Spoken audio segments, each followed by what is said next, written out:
അവസാനം.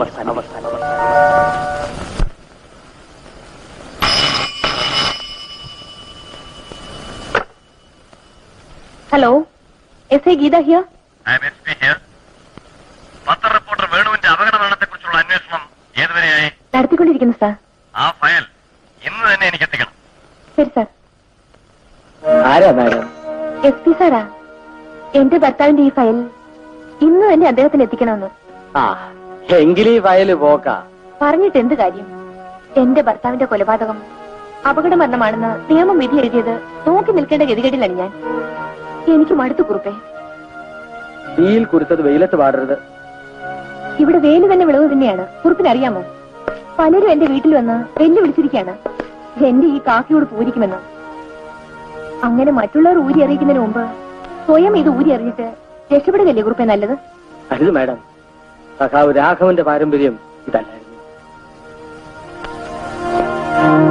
എല്ലാം സൂക്ഷിച്ചു വേണം. വേണ്ട, ചെങ്കോട്ട വഴി വന്നാൽ മതി. ഒരു കാരണവശാലും നമ്മുടെ ലോറി ഉപയോഗിച്ചു പോരുത്. ഹലോ, ഒരു കാര്യം കൂടി, വഴിയിൽ വെച്ച് എന്തെങ്കിലും സംഭവിച്ചാൽ ഒരിക്കലും എന്റെ പേര് പറയരുത്. ഓക്കെ? ബാക്കി കാര്യങ്ങൾ മായ തന്നെ കൈകാര്യം ചെയ്താൽ മതി. പാലായിൽ അവറാച്ചനെയും കുന്നംകുളത്ത് മുസ്തഫയും കണ്ട് കാര്യങ്ങൾ മായ തന്നെ നേരിട്ട് സെറ്റിൽ ചെയ്യണം. ഞാൻ ഒന്നിലൂടെ. ഞാൻ കൂടെ ഉള്ളപ്പോൾ ഡാർലിംഗ് ഇതിലൊന്നും ഇടപെടണ്ട. എല്ലാം ഞാൻ മാനേജ് ചെയ്തോളാം. മേടിക്കുക.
ഹേമയെ കൊന്നല്ലേ?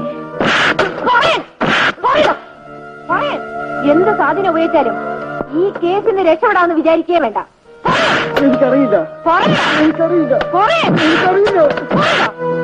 നിന്നെ കൊണ്ട് ഞാൻ പറയിപ്പിക്കും. മാഡം, എത്തി സാറിന്റെ ഫോൺ വന്നില്ല.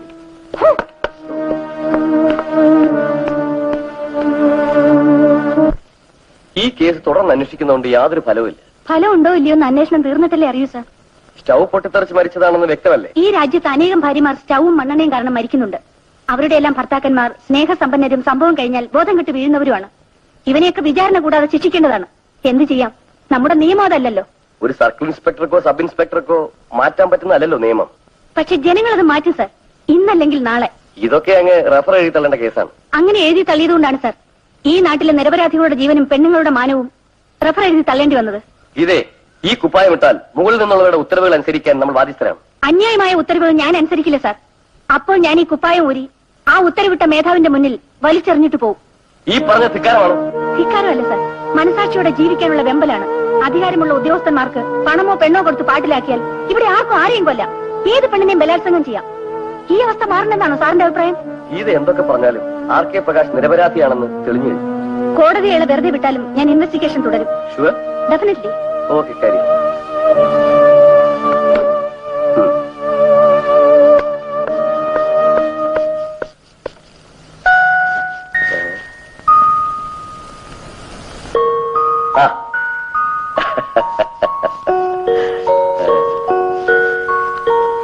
എന്നെ മനസ്സിലായോ?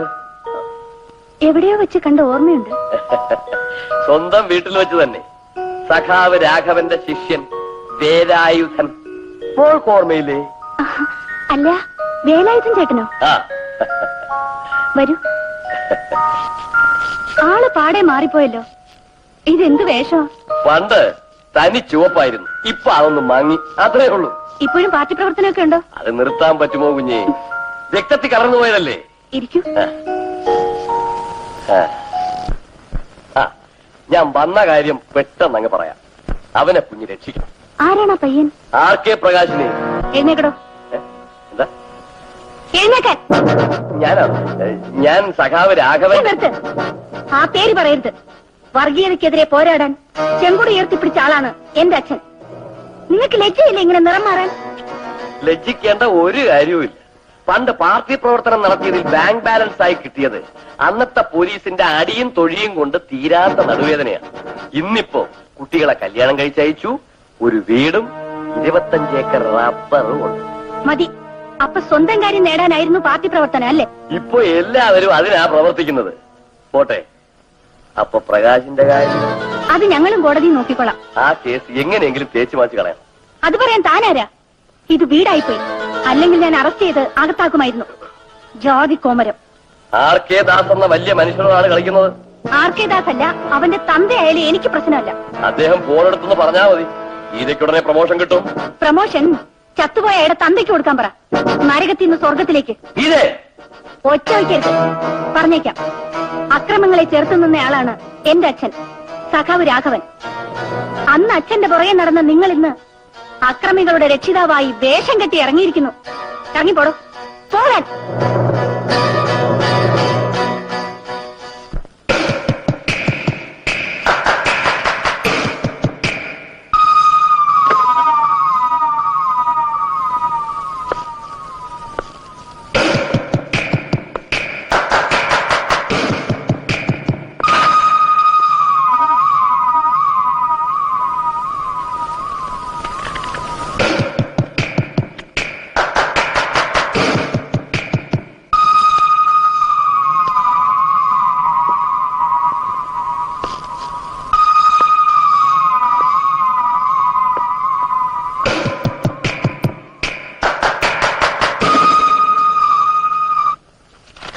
അമ്മാളു, പ്രകാശിന്റെ കേസ് ഫയൽ എടുക്കൂ. ഫയൽ സർക്കിൾ അദ്ദേഹം കൊണ്ടുപോയി. ഡിവൈഎസ്പിക്ക് കാണുമെന്ന് പറഞ്ഞു.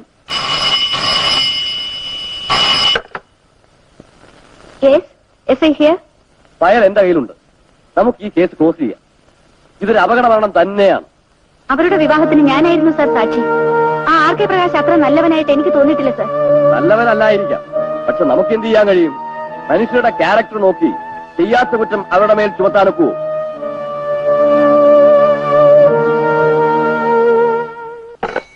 Good morning madam. Good morning. എന്താ ഇത്? ഹേമയുടെ അപകട മരണത്തിന്റെ ഫയൽ. അപ്പോ സർക്കിൾ കൊണ്ടുപോയെന്ന് പറഞ്ഞത്? സർക്കിൾ അദ്ദേഹം കൊണ്ടുപോകുന്നതിന് മുമ്പ് ഞാൻ ഇതിന്റെ ഫോട്ടോസ്റ്റാറ്റ് എടുത്തു. അതാണിത്. Thank you. No minute madam. പൊട്ടിത്തെറിച്ച സിലിണ്ടറിന്റെ ഒരു നോബ് മുറ്റത്ത് കിടന്നിരുന്നു. അതിന്റെ ഫിംഗർ പ്രിന്റ് എന്റെ ഉണ്ട്. അത് മേളിലോട്ട് പോയില്ല. അല്ല, പോയാ പിന്നെ തിരിച്ചു വരികയില്ല. ഇനി നമ്മൾ വളരെ ജാഗ്രതയോടെ ഇരിക്കണം. Yes madam.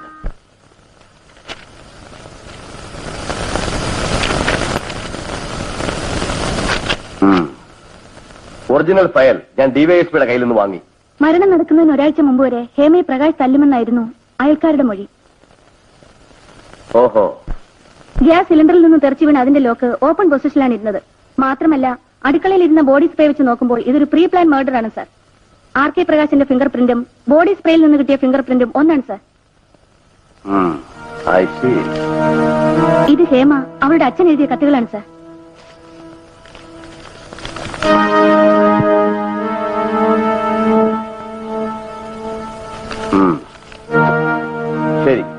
ഞാൻ വേണ്ടത് ചെയ്യാം. Thank you sir. Smart girl.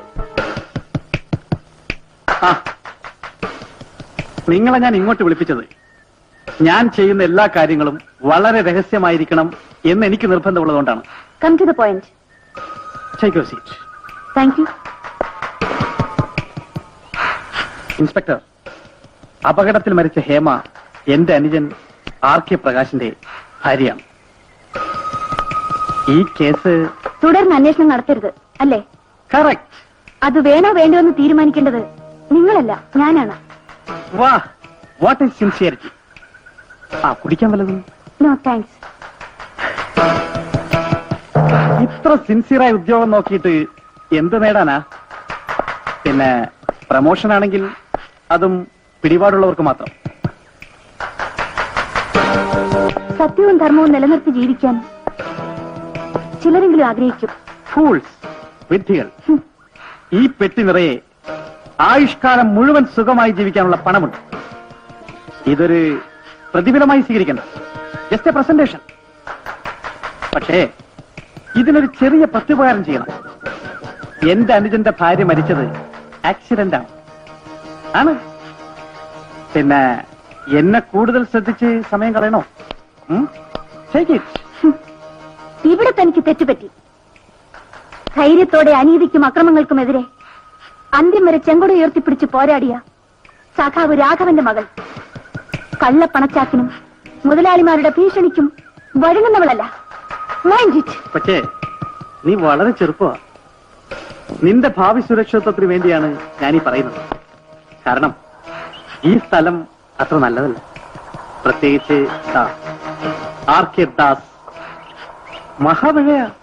അതെ, താനെന്നെ വിരക്കുകയാണോ? തന്നെ പോലുള്ളവരുടെ എതിർപ്പുകൾ പ്രതീക്ഷിച്ച് തന്നെയാണ് ഞാൻ ഈ കാക്കിക്കുപ്പായം അണിഞ്ഞിരിക്കുന്നത്.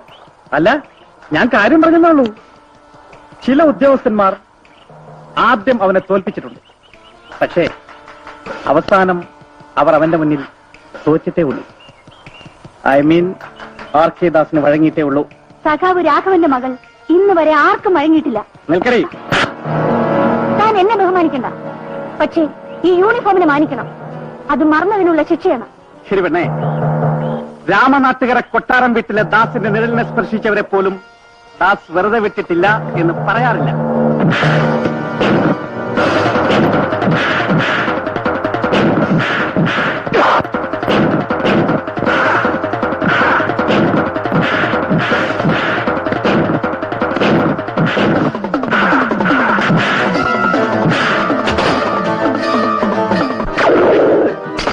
മിസ്റ്റർ RK ദാസ്, കള്ളപ്പണം കൊണ്ട് പോലീസ് ഉദ്യോഗസ്ഥന്മാരെ വിലയ്ക്ക് വാങ്ങാൻ ശ്രമിക്കുന്ന നിന്നെപ്പോലുള്ളവരെ കണ്ടെടുത്ത് വെച്ച് ഷൂട്ട് ചെയ്യാൻ ഓർഡറില്ലാത്തത് നിന്റെ എല്ലാം ഭാഗ്യമാണടാ. ഞാൻ തിരിച്ചു വരും നിന്നെയൊക്കെ വേരോടറക്കാൻ.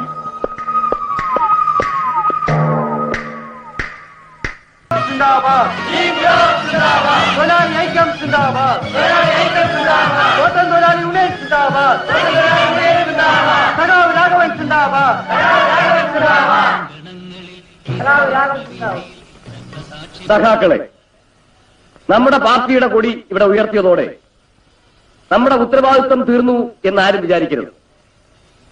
ഈ കൊടി നിലനിർത്തുവാൻ വളരെയധികം എതിർപ്പുകളെ നമ്മൾ നേരിടേണ്ടതായിട്ട് വരും. കാരണം ഇവിടെയുള്ള എസ്റ്റേറ്റുകൾ വെച്ച് നമ്മുടെ എസ്റ്റേറ്റ് മുതലാളിയായ ദാസ് മുതലാളിയാണ് നമ്മുടെ തൊഴിലാളികളെ ഏറ്റവും അധികം ചൂഷണം ചെയ്യുന്നത്.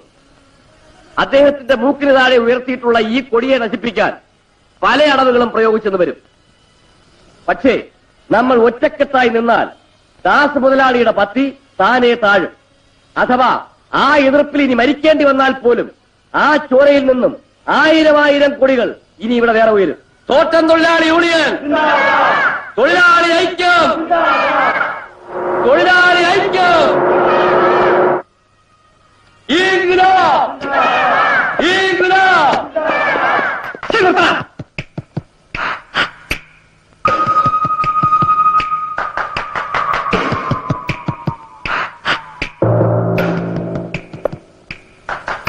എന്താണായി കാണുന്നതൊക്കെ? ഞങ്ങളുടെ പാർട്ടി ഓഫീസിന്റെ ഉദ്ഘാടനമായി ഇന്ന്. ഇതുവരെ തുടങ്ങാൻ ആരാ പറഞ്ഞത്? രാമനാട്ടുകര കൊട്ടാരം വിറ്റ ദാസിന്റെ എസ്റ്റേറ്റ് അവനെ തന്തയുടെ വകയല്ല. അതിന് ഞങ്ങളിത് വെച്ച് കെട്ടിയിരിക്കുന്നത് പുറമ്പോക്ക സ്ഥലത്താണ്. ഓ, താൻ ഇവിടുത്തെ വില്ലേജ് ഓഫീസറായിരിക്കും. ഒരു കാര്യം ഞാൻ പറഞ്ഞേക്കാം, പാർട്ടി കീർത്തി എന്ന് പറഞ്ഞു നടക്കുന്ന ഒരുത്തനും നാളെ ഞാൻ ഇവിടെ ജോലി തരില്ല. തൊഴിലാളികൾ പാവപ്പെട്ടവരാണെന്ന് വിചാരിച്ച് അവരെ അടിമകളെ പോലെ കരുതരുത് മുതലാളി. നീയാണ് ഇവരുടെയൊക്കെ നേതാവ്. അല്ല, ഞാനൊരു തൊഴിലാളിയാണ്. നീ അറിവില്ലാത്ത തൊഴിലാളികളെ പറഞ്ഞിളക്കി എന്റെ എസ്റ്റേറ്റിൽ പണിമുടക്കുണ്ടാക്കാൻ ശ്രമിക്കാനല്ലേ? പണിമുടക്കണമെന്ന് ഞങ്ങൾക്ക് ആഗ്രഹമില്ല മുതലാളി. ന്യായമായ കൂലിയും മറ്റ് ആനുകൂല്യങ്ങളും തൊഴിലാളികൾക്ക് കിട്ടണമെന്നേ ഉള്ളൂ. അതിന് പാർട്ടി ഉണ്ടാക്കി എന്നെ മുട്ടുകുത്തിക്കാമെന്ന് കരുതണ്ട. എനിക്കിഷ്ടമില്ലാത്ത ഒരു കാര്യവും എന്റെ എസ്റ്റേറ്റ് നടത്താൻ ഞാൻ സമ്മതിക്കില്ല. എല്ലാരും കേട്ടല്ലോ, ഇതൊന്നും തന്നെ പൊളിച്ചു മാറ്റിയേക്കണം. ജോസഫേ, ഇത് പൊളിച്ചു മാറ്റിയിട്ട് നീ വന്നാൽ മതി. ശരി മുതലാളി.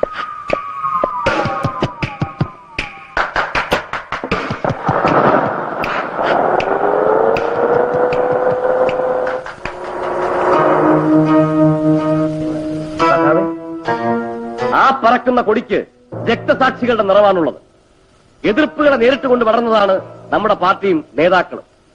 ഈ ഓലപ്പാമ്പ് കണ്ട് നമ്മൾ ഭയപ്പെടരുത്. തൊഴിലാളികൾ സംഘടിക്കുമ്പോൾ മുതലാളിമാർ മുറുമുറുക്കുന്നത് സാധാരണമാണ്. എനിക്ക് നിങ്ങളോട് ഒന്നേ പറയാനുള്ളൂ, ഇന്ന് നമുക്ക് നഷ്ടപ്പെടുന്നതെല്ലാം നാളത്തെ നമ്മുടെ നേട്ടങ്ങളായിരിക്കും. രാഘവ, പ്രസംഗം നിർത്തിയിട്ട് വേഗം പൊളിച്ചു മാറ്റാൻ നോക്ക്. ഇല്ലെങ്കിലോ മര്യാദക്ക് പറയുന്നത് കേട്ടോ, അല്ലെങ്കിൽ തീ വെച്ച് നശിപ്പിച്ചോളെ. അതിനുള്ള തീപ്പെട്ടി നിന്റെ അടുത്തുണ്ടോടാ? മുലപ്പാലിന്റെ ചുടയുണ്ടെങ്കിൽ നീ ഒന്ന് കത്തിക്ക്. പൊളിക്കാതെ ഇതിൽ ഓല പൊളിച്ചാ നിന്റെ കൈവെട്ടി ഞാൻ താഴെയിടും. നമുക്ക് മുതലാളിയോട് പറയാം.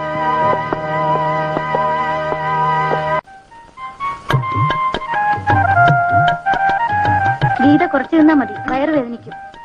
അച്ഛനെന്താ കപ്പ തിന്നാത്ത? നിങ്ങളെന്താ ഇങ്ങനെ ഇരുന്ന് ആലോചിക്കുന്നത്? ദാസ് മുതലാളിയുടെ ഭീഷണി കേട്ട് നമ്മുടെ ആളുകൾ ആകെ പേടിച്ചിരിക്കുകയാണ്. എനിക്കൊരു പേടിയില്ല. നീ സഖാവ് കൃഷ്ണേട്ടന്റെ മോളല്ലേ, പേടിച്ചാലേ അത്ഭുതമുണ്ട്. ആ കപ്പ അങ്ങോട്ട് തിന്നേ, നല്ലപോലെ വെന്തിട്ടുണ്ട്. വാസുവിനെ ഇങ്ങോട്ട് കണ്ടില്ലല്ലോ. ഇന്ന് വൈകിട്ട് ഒരു ജാഥ നടത്തണം. അതിനെക്കുറിച്ച് ആളുകളോട് പറയാനാണ് വിട്ടിരിക്കുക. എനിക്കിത് മതി ഭവാനി. അച്ഛാ അച്ഛാ, വാസുവിനൊക്കെ വരുന്നുണ്ട്. നീ ഇതാത്തുകൊണ്ട്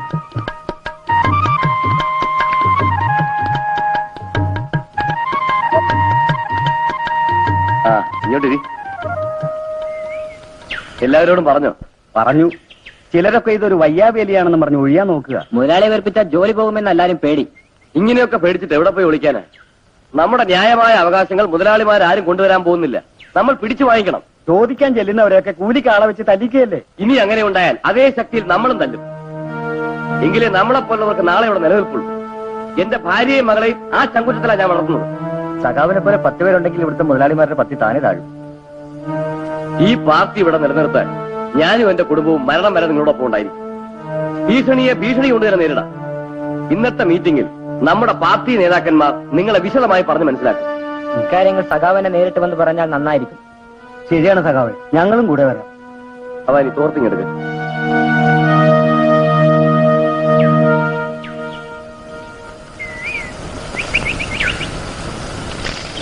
അച്ഛന് ജോലി കൊടുക്കാത്തോണ്ട് ഞാനിന്ന് മുതലാളിയുടെ വീട്ടിൽ ജോലിക്ക് പോയില്ലേ ചേച്ചി? അത് നന്നായി. അയാളൊരു മൃഗമാണ്. ഈ വൈരാഗ്യത്തിൽ എന്തും ചെയ്യാൻ മടിക്കില്ല. ഇതാ വരുന്നു. ഞാനും പോവാ ചേച്ചി. പോകാൻ മാത്രം. വാതിൽ കുത്തിയിട്ട് കിടന്നുള്ളൂ. ഞങ്ങൾ വെളുപ്പിനെ എത്തും. മോളെ.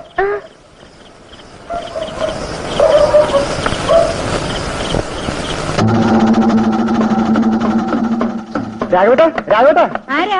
വേലാവിൻ ചേട്ടൻ ഞാനുവാ, വാസു. രാഘവേട്ടനൊക്കെ എവിടെ മീറ്റിംഗ് ഉണ്ടെന്ന് പറഞ്ഞ് കുറച്ചു മുമ്പ് ഇവിടെ നിന്ന് ഇറങ്ങിപ്പോയത്. എന്താ ഇത്? വേലായുധന്റെ മൂത്തെന്താ ചോര? ആരെങ്കിലുമായിട്ട് അടിപിടി ഉണ്ടാക്കിയോ? ഞങ്ങൾ യൂണിയൻ ഓഫീസിൽ കിടക്കുകയായിരുന്നു. മുതലാളിയുടെ കുറെ ആൾക്കാർ വന്ന് ഞങ്ങളെ തല്ലി. വേലായുധൻ ചേട്ടൻ അതിൽ 1-2 പേരെ കത്തുകൊണ്ട് പോയി. എന്നിട്ട് എല്ലാവരും ഓടി. ഒരാൾ അവിടെ വെച്ച് തന്നെ മരിച്ചു. ഇനിയിപ്പോ എന്ത് ചെയ്യും ചേച്ചി? രാഘവേട്ടൻ വരുന്നതുവരെ നിങ്ങളെ വാസന്തിയുടെ വീട്ടിലെ പത്തായിപ്പുരയിൽ ഇരുത്താം. ഇവിടെ ഇരിക്കുന്നത് ആപത്താണ്. എന്തെങ്കിലും ഉണ്ടായാൽ പോലീസ് ആദ്യം അന്വേഷിച്ചു വരുന്നത് ഇവിടെയായിരിക്കും. നമുക്ക് അങ്ങോട്ട് പോകാൻ ചേച്ചി. നിങ്ങൾ അകത്തേറി ഇരിക്കും, ഞാൻ പോയി പറഞ്ഞിട്ട് വരാം. വാ മോളെ.